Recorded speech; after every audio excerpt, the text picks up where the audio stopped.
ভারত বাংলাদেশ সীমান্তে অস্থিরতা চলছে এবং এভাবে বলা যায় যে এটা ক্রমাগত বাড়ছে। গতকাল আমরা অনেকে খেয়াল করেছি চাঁপাইনবাবগঞ্জ সীমান্তে যা হয়েছে সেটা ভয়ঙ্কর এবং এটা বড় বিপদের একটা আলামত তো বটেই। সে জায়গায় আসবো তার আগে আমরা খেয়াল করেছি নিশ্চয়ই গত বেশ কয়েকদিন ৮-১০ দিন হবে বিভিন্ন জায়গায় সীমান্তের বিভিন্ন জায়গায় সমস্যা হয়েছে। বিজিবি বিএসএফ মুখোমুখি হয়েছে, জনগণ কখনো কখনো বিজিবির সাথে গিয়ে দাঁড়িয়েছে। নট অনলি দ্যাট, দুই দেশ পরস্পরের দূতকে ডেকে এই সীমান্ত বিষয়ে সতর্ক করেছে, জবাবদিহিতা চেয়েছে। তার মানে ব্যাপারটা অফিসিয়ালিও চলে গেছে। বেড়া দিয়ে মূল সমস্যাটা তৈরি হয়েছিল ভারতের কাঁটাতারের বেড়া দেয়া নিয়ে, মানে সীমান্তের সমস্যাটা।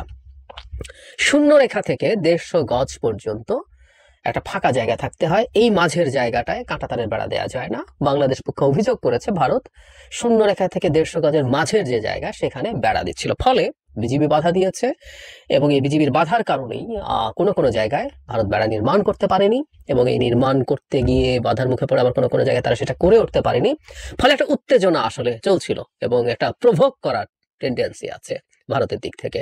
আবার উল্টো ভারতের মিডিয়া যদি আমরা দেখি, ভারতের বেশ কয়েকটা জায়গা যেখানে নিয়মিত বাংলাদেশ সম্পর্কে কথা বলা হয় সেখানে বাংলাদেশ প্রভোগ করছে এই ধরনের আলাপ তোলার চেষ্টা হয়েছে। চাঁপাইনবাবগঞ্জের ঘটনা ঘটার আগে আমার মনে হয় একটা জিনিস, দহগ্রামে যা হয়েছে সেটা একটু যদি দেখি সেটা আমাদেরকে সাহায্য করবে। ওখানেও কাঁটাতারের বেড়া দেয়া নিয়ে আমরা জানি এই ছিটমহলটা মূলত ভারতের ভূখণ্ডে অবস্থিত, ৩ বিঘা করিডোর দিয়ে ওখানকার জনগণ বাংলাদেশে চলাচল করে। এক চুক্তির বলে এটা এখন মানে পুরো সময় খোলা থাকার কথা আছে, কিন্তু নানা রকম সংকট তৈরি করা হয়েছে। ওখানেও কাঁটাতারের বেড়া দেয়া হয়েছে এবং সেই বেড়া দিয়ে নানান রকম সংকট তৈরি করা হয়েছে। ওখানে ৩ বিঘা দিয়ে বাস যেতে দেওয়া হচ্ছে না, ট্রাকে পণ্য পরিবহন করতে দেওয়া হচ্ছে না, চরম সংকট আছে। এবং এখানে একজনের একটা মন্তব্য আছে, সেই মন্তব্য যদি পড়ি তাহলে এই জিনিসটা ক্লিয়ার হবে। আমি আসবো যে ভারত কেন আসলে এই কাজটা করতে চাচ্ছে, এই মন্তব্য ইটস ভেরি ক্লিয়ার। আমরা ওই মন্তব্যে আসার আগে চাঁপাইনবাবগঞ্জের ঘটনার কথা বলি। এটা খুব বড় ভয়ের ব্যাপার, সেটা হচ্ছে দুই দেশের জনগণ এবার মুখোমুখি হয়ে গেছে এবং ভবিষ্যতে বাংলাদেশের সীমান্তরক্ষীদের নিশ্চিত হতে হবে যে কোনো সংকটে আসলে জনগণকে সামনে আনবো কিনা। আমরা জানি এর আগের বার যখন সীমান্তে সংঘর্ষ বা সংঘাতের পরিস্থিতি তৈরি হয়েছে তখন জনগণ বিজিবির পাশে দাঁড়িয়েছে এসে, এবং আমাদের স্বরাষ্ট্র উপদেষ্টা সেটাকে অভিনন্দন জানিয়েছেন। এটা এই সাহসিকতা নিশ্চিতভাবেই একটা অভিনন্দন জানানোর ব্যাপার। কিন্তু একই সাথে এই প্রশ্নটা আসে, আমাদের একটা প্রফেশনাল বাহিনী আছে যাদেরকে আমরা রিলাই করতে চাই যে ভারতের যে কোনো রকম হুমকি বা যে কোনো রকম তার দিক থেকে প্রভোকেশনের মুখে আমাদের বাহিনী যথেষ্ট ভালো পারফর্ম করবে, তাহলে আমাদের জনগণ সেখানে গিয়ে কেন দাঁড়াবে, এই প্রশ্ন আসতে পারে। এবং এই ধরনের ঘটনা যেখানে যে কোনো মুহূর্তে গোলাগুলি হয়ে যাওয়ার পরিস্থিতি থাকে সেখানে জনগণের দাঁড়ানোটা হয়তো বা ঠিক হচ্ছে না আমরা বলতেই পারি। গতকাল চাঁপাইনবাবগঞ্জে এবার পাল্টা হলো, আমরা ধারণা করতে পারি যে ভারত এটা কৌশল করেই করেছে। এবার যেহেতু অনেক মানুষের বিরুদ্ধে বিএসএফ দাঁড়িয়ে গেলে, প্রকাশ্য দিবালোকে গুলি করলো, মানুষ হত্যা করলো, এটা টাফ, তারা তখন ভারতের জনগণ এবার এই সংঘাতে লিপ্ত হয়েছে। প্রাথমিকভাবে ভারতের মানে নানান রকম এই ধরনের ঘটনায় নানান রকম পরস্পর বিরোধী মন্তব্য পাওয়া যায়। বাংলাদেশিরা ঘাস কাটতে গিয়েছিল, ঘাস কাটতে গিয়ে ওখানে ভারতীয়দের গম ক্ষেত আছে, সেই গম ক্ষেতের গম কেটে ফেলেছে বলে অভিযোগ। তারপর তারা বেশ দলে দলে এসে এবং কাঁটাতারের বেড়ার যে গেট আছে সেই গেটটা বিএসএফ খুলে দিয়েছে, এরকম তথ্য আমি বিবিসি বাংলায় পেলাম। সেই গেট দিয়ে তারা এসে তারা বাংলাদেশিদের আম গাছ, উল্টো পাশেই আম বাগান ছিল, আম গাছ কেটে ফেলেছে, ডালপালা কেটেছে। মানে এক অর্থে এগুলো খুব বড় ঘটনা না, মানে গমের ক্ষেতের কিছু গম ঘাস মনে করে কেটে ফেললো, আবার এদিকে এসে আম গাছ কাটলো। এরপর পরস্পরের বিরুদ্ধে শত শত মানুষ ঢিল ইটপাটকেল মারা শুরু করলো। এতে বাংলাদেশিদের অন্তত 5 জন আহত হয়েছে। নট অনলি দ্যাট, এক ধরনের হাতে তৈরি বোমা মারা হয়েছে। বিজিবি বিএসএফ টিয়ার শেল নিক্ষেপ করেছে, সাউন্ড গ্রেনেড ব্যবহার করেছে, যেগুলো আন্তর্জাতিক আইনে নিষিদ্ধ বলে বাংলাদেশের বিজিবির পক্ষ থেকে বলা হয়েছে, হুইচ শুড বি রাইট। তো তার মানে নিয়ম বহির্ভূত কাজ করেছে এবং সংঘাতটা এই পর্যায়ে চলে গেছে।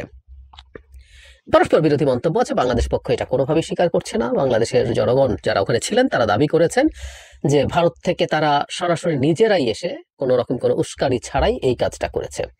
ঘটনা যেটাই ঘটুক না কেন, এখানে খুব তীব্র সমস্যা দেখছি আমরা, জনগণ এবার ইনভলভ হয়ে পড়ছে। এবং একই জায়গায় চাঁপাইনবাবগঞ্জে যেই স্পেসিফিক জায়গায় গতকাল এত সংঘর্ষের ঘটনা ঘটলো, তার 150-200 গজ দূরেই কিন্তু এর আগে কাঁটাতারের বেড়া দেয়া নিয়ে সংঘাতের পরিস্থিতি তৈরি হয়েছিল। তার মানে সংঘাতের পরিস্থিতিটা কমছে তো নাই, এটা বরং বাড়ছে। কি হতে পারে? ভারতের দিক থেকে সরকারকে নানাভাবে স্ট্রেস করার চেষ্টা হচ্ছে। দহগ্রামের ক্ষেত্রে যে ঘটনা ঘটেছে, এটা দেখলাম যে ওখানে শূন্য রেখায় তারা কাঁটাতারের বেড়া দিচ্ছেন। এই ধরনের একটা বেড়া দেওয়ার শেখ হাসিনার একটা চুক্তি করেছিলেন তাদের সাথে, সুতরাং টেকনিক্যালি তারা কাজটা আইনগতভাবেই করতে পারে যেহেতু এই চুক্তি করেছেন। মানে খেয়াল করি আমরা যে ভারতের পারপাস তার মতো করে মেটানোর জন্য শেখ হাসিনা সবসময় এক পায়ে দাঁড়ানো ছিলেন, এটা আমরা ভালো মতো জানি। কিন্তু কেন এটা করছে, এটা ওই যে বলেছিলাম দহগ্রামের ছিটমহলে যে ঘটনা ঘটেছে একজনের মন্তব্য একটু পড়ি। উনি বলছেন, আমি একটু পড়ি এই জায়গা থেকে, দহগ্রামের সরকার পাড়ায় সীমান্তের পর বাংলাদেশের প্রথম বাড়িটি ফজলুল ইসলামের। সীমান্ত এলাকায় বসবাসের অভিজ্ঞতা থেকে বলেন, 5ই আগস্টে সরকারের পতনের পর থেকে পরিস্থিতির নানা কারণে উৎকণ্ঠা তৈরি হয়েছে। তার বাড়ির সামনে কাঁটাতারের বেড়া দেওয়া হয়েছে, বুধবার তার কাঁটায় কাচের বোতল ঝুলিয়ে দিয়েছে বিএসএফ।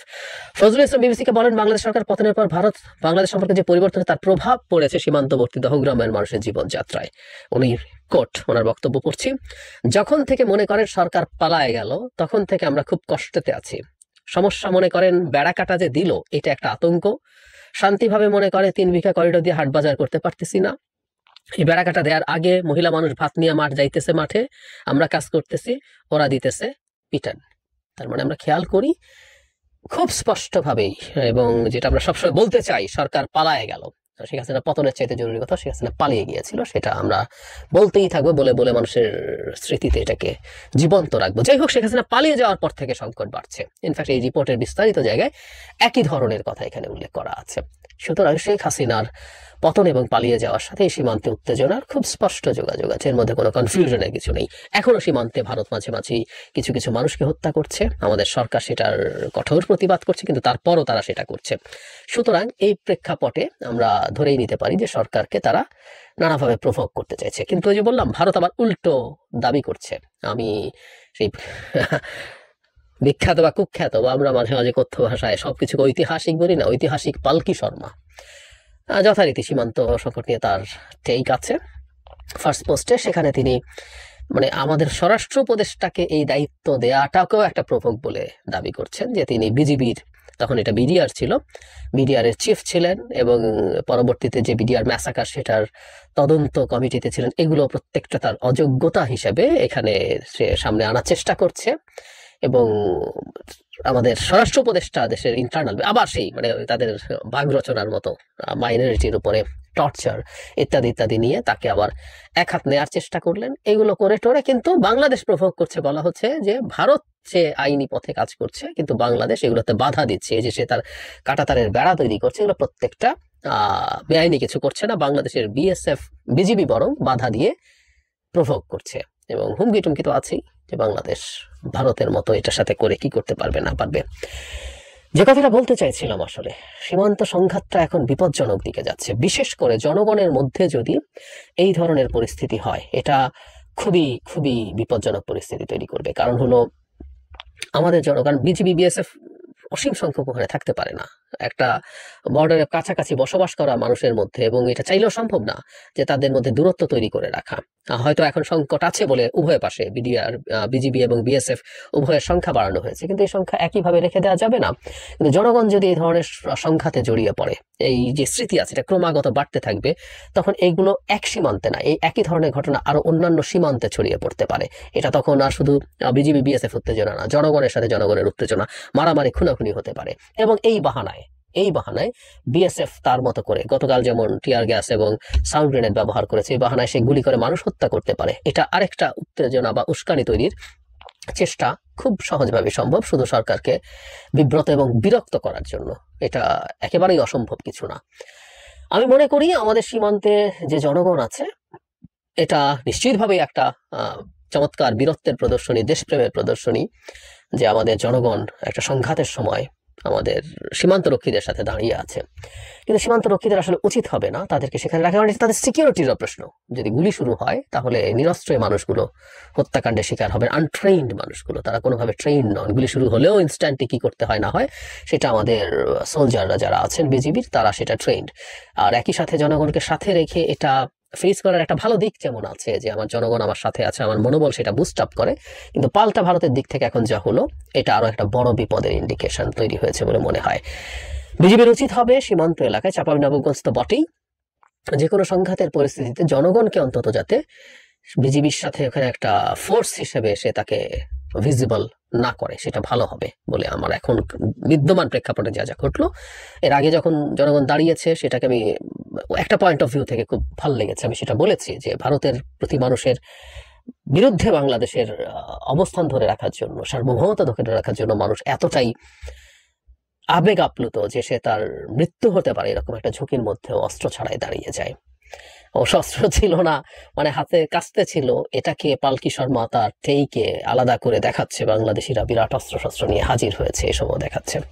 যাই হোক, সো এভাবে যাওয়াটা আমার মনে হয় না ঠিক হবে, এবং সীমান্ত বিপজ্জনক করে তুলতে চাইছে ভারত, সংঘাতপূর্ণ করে তুলতে চাইছে ভারত, যাতে ওই যে আমরা কথা বলি না, পানি ঘোলা করে ফেলার চেষ্টা করছে যাতে তারা মাছ শিকার করতে পারে। আমাদের খুব সতর্ক থাকতে হবে পানি যাতে ভারত খোলা করে তুলতে না পারে।